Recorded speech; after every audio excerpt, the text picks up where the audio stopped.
Hola, tudo bem? My name is Marikit and welcome to my new segment, Talakast. Talakast came from talakayan which is sa Tagalog ang meaning niya ay pag-uusap or sa English ay conversation. And of course, podcast wherein it's a space where we can talk about life, stories, and everything in between. Ngayon, ang topic natin ay 40-ish, OFW, and childless.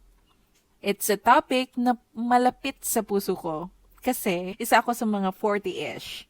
We're going to dive deep into what it's really like to be in a space in life. So, ready na ba kayo? Let's talk. Let's start with this.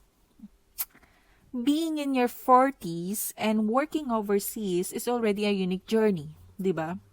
But being childless, that adds another layer of complexity, emotionally, socially, and even culturally. I want to say upfront kasi this isn't about whether having a children or not. It's about sharing the perspective of those who find themselves in this life stage, navigating expectation and realities.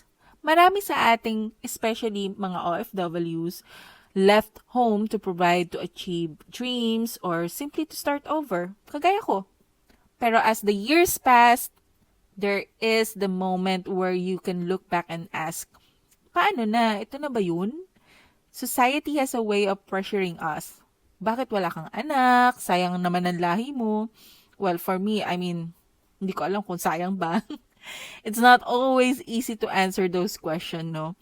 Lalo na when it feels like you're already living a life filled with challenges, success, and yes, sometimes loneliness. For me, personally, ang daming realization at some of my friends have kids graduating from college, others are just starting families.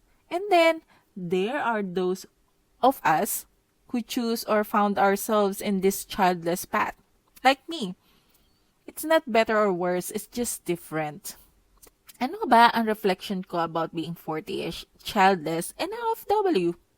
Maraming tao ang nagsasabi na ang pagiging fulfilled ay may checklist. Career, marriage, children. But what I've learned is this. There's no single blueprint to happiness. Your journey, your choice, they're valid. Some days you feel at peace, relax, enjoying the freedom to pursue your passions.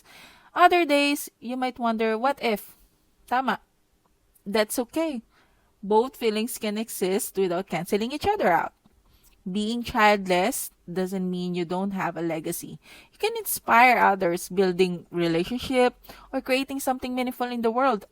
A life well lived is the greatest legacy, anak or no anak. So I have this story with my best friend. His name is Enzo.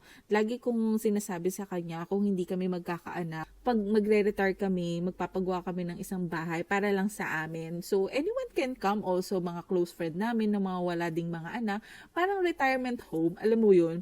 Pero pinag-isipan namin na since lahat nga kami mga OFW, gusto namin parang somewhere siguro pwede na din sa Palawan or sa Portugal, anywhere na makakatira kami na pwede naming alagaan ng isa't isa. We always tell everyone, especially sa family ko, na hindi ako aasa sa mga pamangkin ko. Hindi sila nabuhay or hindi sila pinanganak para mag-alaga ng tiyahin or tiyuhin, diba? Para sa akin, gusto ko makita nila kung paano ko ginawa yung buhay ko na hindi umaasa sa ibang tao. Pero kung gusto nila ako makasama, I'm happy, but I will not tolerate that kasi gusto ko maging masaya sila sa kanilang buhay. Gusto ko magbibuild sila ng sarili nilang buhay at gusto ko magkaasawa at magkaanak din sila, not like me. So, to my fellow 40-ish OFWs out there or anyone na nagnanavigate ng space na to, here's my message to you all. Your life is yours to shape. Childless or not, your worth isn't defined by anyone else's expectation. Maraming salamat sa pakikinig. I hope to see you all on my next telecast. Bye! Ciao!